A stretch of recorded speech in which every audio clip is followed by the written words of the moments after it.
Bulginaka, do you know that cybercrime is becoming a growing problem in Fiji? Cybercrime is defined as a crime in which a computer is the object of the crime, such as hacking and spamming. Cybercrime is also cyberbullying and using fake profiles to cause panic and spreading false news. If you're involved in this or know anyone who's committing these crimes, report them immediately. I'm Polly. And I'm Peter. We host the Traffic Jam Show on City FM. From 3 p.m. to 7 p.m. every weekday. Do the right thing. Yanabindaka, Fiji, in this bulletin, Minister refuses to step down. Local businesses provide update. And food waste at alarming levels. From the studios of FBC Suva, Edwin Nunn. A high-ranking minister in the Fiji First government has been asked to resign by his own party over allegations of sexual harassment and misconduct. Lands Minister Ashnil Sudhakar was asked yesterday by the party General Secretary to resign amid allegations that are believed to have emanated from text messages that were sent by the minister to a female member of the legal fraternity. This morning we can also reveal that apart from this female, there are a few others who've raised the issue of such behavior by the MP. Koroi Tandulala has more. It was messages such as these that has got the Lands Minister in trouble, and today his own party is not holding back. Of course, asked the Minister to resign given the enormity of the allegations and the seriousness of the allegations, because we believe it would have been in the best interest both of him personally and also the party that he resigns. Syed Kayum says they will now constitute further action under the Fiji First Constitution since the MP has refused to adhere. We have to go through a particular set-out process, which we are now going to initiate in the next couple of days, where a committee will look at the allegations and of course then deliberate and hear from all sides and then of course make a decision. Fiji First also confirming the complaint was received from the woman. We've seen a pattern of behavior. We in fact asked the Minister to tender in his resignation, which the Minister refused to do so. So therefore we will have to go through the process as set out under the Fiji First Constitution in respect of disciplining people or expelling people. Sodelpa MP Linda Tambuya, while commending the woman for coming forward, says severe action needs to be taken. The government, I believe that they should be suspended. That particular minister should be suspended pending investigations. In the past, Sudhakar was alleged to have verbally upset a female staff member of parliament during a retreat for MPs at a resort along the Coral Coast. The female staff was summoned to appear before the committee investigating the Prime Minister Vurenge Bainimarama and Pio Tikonduandua case. This was revealed in the verbatim report of the Parliamentary Privileges Committee dated September 5, 2019, which was tabled in Parliament on 2nd September 2019. Koroi Tandulala, FBC News.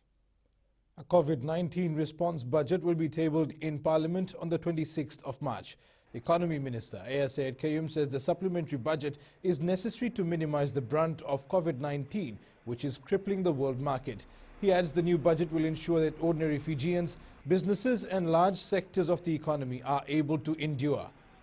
We cannot risk waiting until the close of the financial year to re-evaluate our spending priorities and take stock of our revenue streams. There are key expenditures that must be made to ensure the protection and continuation of the Fijian way of life. That includes our people's health, their jobs, their businesses and their food security. The supplementary budget debate will take place from 6th April to 9th April. Meanwhile, local industries have provided the status of the supply chains, logistics, production and sales and the medium to long-term implications of COVID-19 on their businesses. This was presented to the Minister for Trade Pramila Kumar and Minister for Economy Syed Kayum at a private sector consultation. The meeting discussed strategies businesses are adopting to prepare for the adverse impact of the global pandemic.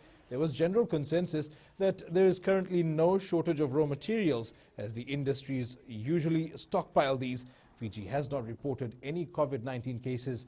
However, the government is taking relevant proactive steps to protect all Fijians. The Suva Retailers Association has expressed concern over the rising cost of doing business in the Central Business District. The Suva Retailers Association President Vinay Kumar says some businesses may opt to shut down due to the mounting costs and stiff competition. The association says high rent is also a factor. Obviously, they will be, if the business doesn't pick up, some businesses may have to consider moving out or closing down because they won't be able to sustain the loss. The Fiji Commerce and Employers Federation carried out a survey recently to ascertain the status of businesses. Over 60 businesses in the Central Division, meanwhile, have been inspected to ensure the compliance with the single-use plastic bag ban. Environment Ministry Permanent Secretary Joshua Wycliffe says the feedback has been overwhelming, which shows businesses are complying. Wycliffe adds the environmental inspectors are currently in the Western and Northern Division. The Department of Environment has legislated officials who spearhead the compliance and surveillance operations of the ban. Initially, of course, awareness was raised and publicity was raised. So following that, it's now time that businesses would need to comply. 1.3 billion tons of food is wasted every year, affecting society and the environment. According to the Food and Agriculture Organization Assistant Representative Joanne Young, 800 million people have limited access to food around the world. Environment Officer Jimmy Ngonavo says food waste also affects the environment, and in Fiji, 0.8 kilograms of waste is generated by every individual on average per day. Our behavior towards the environment should improve as consumers to be sustainable consumers. Therefore, we strongly support and we promote composting to the general public to address the management of food waste, household waste. A new Sugar Research Institute of Fiji laboratory was opened in Lambasa yesterday. The new chemistry laboratory will conduct soil and leaf analysis to help improve cane production and provide independent advisory services. Permanent Secretary for Sugar, Yogesh Karan, says the lab conducts chemical analysis on soil while leaf samples are analyzed for fertilizer recommendation in ratoon cane. The lab will provide fertilizer advisory to growers and analytical services for research projects. An exercise to take stock of all mangrove forests around the country has now been undertaken by the Ministry of Forests.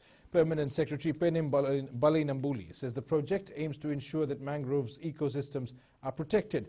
He says a team from the ministry is on the ground, mapping out areas covered by mangrove forests, and adds through the mapping, the Forestry Ministry will then be able to identify areas in need of replanting. We're mapping them out. And we would like to think that when there's a development, government agencies will talk to each other and look at the kind of area that we want for development and the kind of area that we need to safeguard. Coming up, Saulo's experience a blessing for Latui, and Silk Tales ready to create history.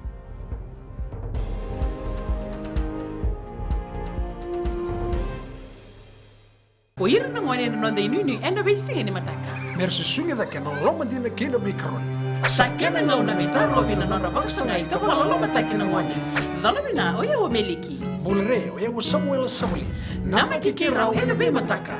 Oniti kena bakarombuka. Ni waitiri kalima na miniti me ono kina tiri na kaloko. Ena Radio Fiji One na ndomo ibiti. Indau kina na mataka. Dan ramai na singabo.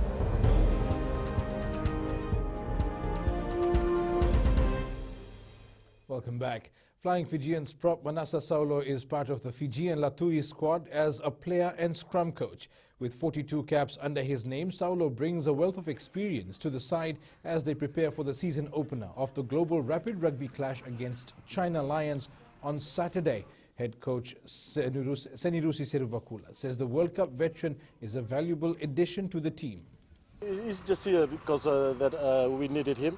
We needed him to come and lift the players, and especially in this in the area of the scrum. We need one of the local players that are one of our own who's been there playing in the international arena to bring to give back to these young boys. The Latui will face China Lions at the season opener at ANZ Stadium in Suva, 6:15 p.m. tomorrow. National commitments come first for Flying Fijians, and Fiji Warriors winger Chiuta Wainingolo, the 21-year-old, made his Flying Fijians debut against the Barbarians 4 months ago and attracted overseas interest. But for the moment, it's all about the white jumper. Last year, few offers, but I put that on hold, focusing on this year's Flying Fijian and Warriors and Latui. So there's a lot of under-20s players in this Warriors team compared to last year. For their preparing for their Junior World Cup this year. The Kaiviti Silktails Rugby League team will create history tomorrow when they run out for the first time in the New South Wales Ron Macy Cup at Churchill Park in Lautoka at 3 p.m. The Silktails will take on the Wolves, and former Fiji Mbati captain Wes Naingama says it's a proud moment for Fiji Rugby League. Naingama adds the first game tomorrow is a pathway for players. As a team, we're not focused on the wins and losses. We've come a long way just in the 9-week pre-season. We've improved every trial game that we've played to date. So, you know what I mean? These boys in Australia, they're different. They've played the game all their lives. I think, you know, for all of us that have been working hard behind the scenes, it's great reward, but I think the best reward will be when the boys run out on the field for the first time. You know, we've got a full season that runs all the way through till September. All 3 grades of the Ratu Kandavulevu School are through to the Fiji Secondary School Rugby League Southeastern Zone final this weekend. After a successful round of games, the under 15, 17 and 19 teams have secured a spot in the finals at the St. Marcelin grounds on Saturday. FSSRL Vice President Walesi Songoiwasa believes RKS will come out strong this weekend. As for RKS, you know, traditionally there is a winning culture. There is always there. Once they come up to the knockout stage, it will be very hard. And I know they will prepare well for this final, and they should be able to give us, you know, good luck for their money this Saturday.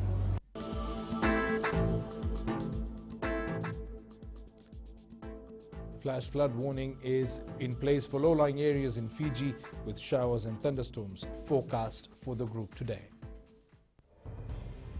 And that's your FBC Morning News. Remember to join us at 1 p.m. and 7 p.m. for our major bulletin for these stories and others. You can also tune in daily to our sister radio station Gold FM. That's it from me for now. Have a good morning.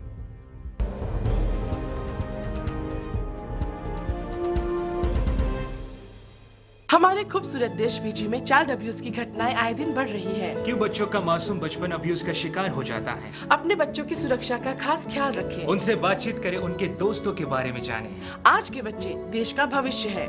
मैं दीप्ति और मैं मोनिश, आपके हमसफर। शामिल हो जाए हमारे साथ Monday to Friday 5:45 AM से 10 AM तक रेडियो फिजी 2 देश की धड़कन पर।